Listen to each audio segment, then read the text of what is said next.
Bonjour, c'est Luc Allard qui vous parle pour vous aider un peu avec cette page de notes de cours, la page 27 je crois. Donc, quand on parle d'une droite qui passe par des points, on peut, si ça nous amuse, dessiner un plan cartésien. On n'est pas obligatoirement tenu de le faire, mais ça vaut quand même la peine. À condition que nos points soient un peu en harmonie avec ce qu'on peut voir. Hein? 0, moins 1, donc ça pourrait très bien être ici. C'est plus une esquisse qu'une vérité absolue. Hein, quand on parle d'une esquisse, ça veut dire que j'ai pas nécessairement gradué là, 1, 2, 3, 4, 5, 6, 7. C'est pas super bien fait à l'échelle. Mais on n'est pas obligé de faire ça. Ce qui est important, c'est de bien identifier ces couples. Par exemple, x1, y1, ben c'est toi. Donc, x1, y1. Et ici, x2, y2. Comme ceci, c'est toi.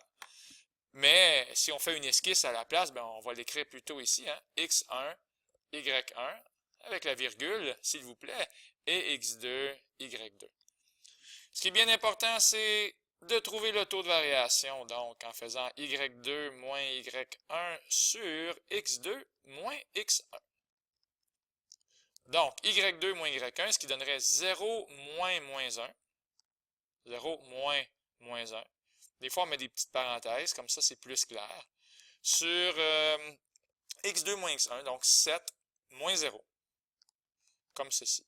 Au bout du compte, on devrait trouver un taux de variation de 1 septième. Et donc, tout de suite, on peut écrire y est égal à 1 septième x plus b. On a déjà fait la moitié du chemin.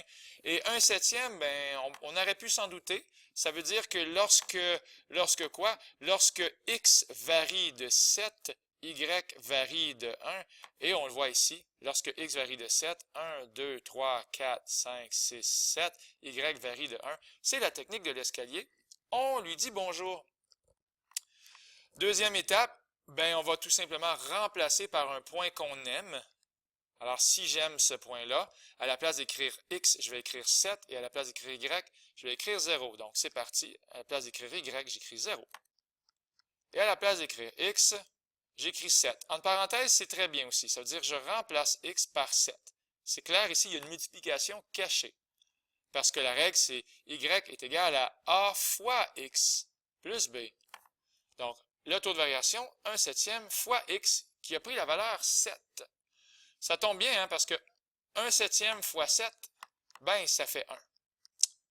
Et lorsqu'on va faire le principe de la balance en faisant moins 1 de chaque côté, on va trouver b est égal à moins 1. Soyez pas surpris, on l'avait dès le départ. Le paramètre b, c'est moins 1. C'est la valeur de y lorsque x vaut 0. Donc, la deuxième étape ici, on l'a fait un peu de façon inutile parce qu'on avait le paramètre b droit devant nous. Donc, la règle y est égale à 1 septième x moins 1. Et voilà pour la question numéro 2. Lorsqu'on a une table de valeurs, encore une fois, on peut se faire un graphique, mais on n'est pas obligé de le faire. Hein? La raison quand même pour laquelle je recommande une table de valeurs, c'est pour avoir un petit peu une idée de ce qu'il va avoir comme droite. Alors là, ce que j'ai fait, moi, c'est j'ai placé le point 1, 2. Encore une fois, c'est une esquisse.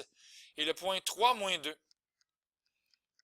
Donc, on s'attend, nous, on n'est pas complètement naïf. On s'attend à avoir un taux de variation qui va être négatif parce que la droite, elle descend. Hein? Donc, je peux écrire x1, y1 et x2, y2. Je peux aussi l'écrire dans ma table de valeurs. Hein? x1, y1, x2, y2. Donc, quand on va trouver le taux de variation en faisant y2 moins y1 sur x2 moins x1, on devrait obtenir moins 2 moins 2. On fait attention au signe sur 3 moins 1. Ce qui va donner moins 4 sur 2, donc un taux de variation de moins 2. Parce que moins 4 divisé par 2, ça fait moins 2. Donc, y est égal à moins 2x plus b. Ma première étape, c'est fait, j'ai trouvé le taux de variation. Ma deuxième étape maintenant, tout simplement remplacer par un point qu'on aime. Ça pourrait être lui. Je vais remplacer y par moins 2 et x par 3. Donc, au lieu d'écrire y égale, j'écris moins 2 égale. Et ici, au lieu d'écrire x, je vais écrire 3. Moins 2 fois 3, plus b. Ça fait moins 6. Attention, mes 6 et mes b se ressemblent. Mais on va régler le cas. C'est maintenant b égale 4. Ça veut dire que quelque part ici, la fonction devrait passer, la droite devrait passer par le point 0,4. On écrit donc la règle y est égal à moins 2x plus 4. On a du plaisir, c'est fou, fou, fou. Dernière chose qui reste à faire, la chose la plus difficile, peut-être ici, représente graphiquement cette fonction-là ici.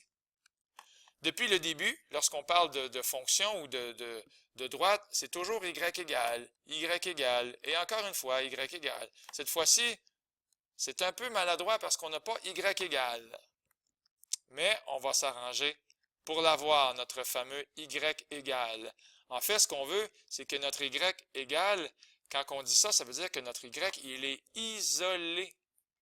Il est seul au monde. Et c'est ça qu'on veut. Et quoi de mieux que faire plus 3x pour commencer à enlever ce qu'il y a ici, le moins 3x va disparaître comme par magie. Il va donc rester 4y plus 12. Et de l'autre côté, 0 plus 3x, ça fait 3x. Plus 12 aussi, on va le faire disparaître en faisant moins 12 de chaque côté. Donc, ça disparaît maintenant. Et il va rester dans la joie 4y égale 3x moins 12. Attention, notre y n'est pas encore isolé complètement. On ne veut pas 4y, on veut 1y.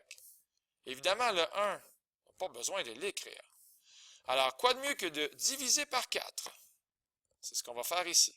On divise par 4 de chaque côté et ça va s'annuler. Il va donc rester 1y est égal à 3x divisé par 4. Je pourrais écrire à la place 3 quarts x. Moins 12 divisé par 4, donc moins 3. On l'a notre règle. On a notre y isolé. Voilà, c'est toi ici. Alors maintenant, c'est facile à tracer parce qu'on a la règle. Y est égal à 3 quarts x moins 3. Ben, le moins 3 me parle. Hein? Ça veut dire que ici, la valeur initiale, la valeur de y lorsque x vaut 0, c'est moins 3. Et un taux de variation de 3 quarts, je vous rappelle, ça veut dire que y va varier de 3 lorsque x va varier de 4. La technique de l'escalier, on va faire varier x de 4. Maintenant, donc, x va varier de 4 et y va varier de 3. Et ça va nous amener ici à cet autre point-là. Puis si vous avez les yeux bien alignés, ça devrait donner les mêmes bons, les mêmes escaliers. Donc finalement, on devrait obtenir quelque chose de ce genre-là. Voici la règle.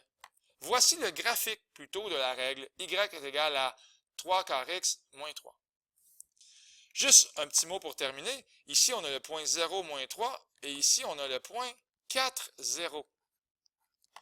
Juste pour bien vous faire comprendre que si je remplace x par 0 et y par moins 3, comme je vais faire ici,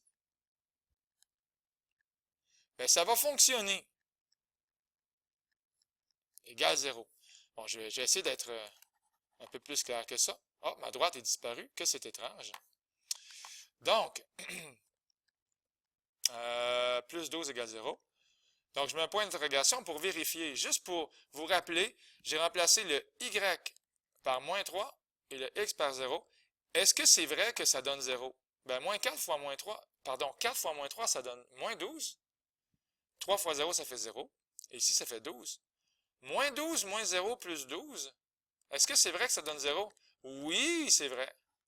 Étant donné que c'est vrai, le point qui est ici, ben, c'est normal qu'il fasse partie de notre droite.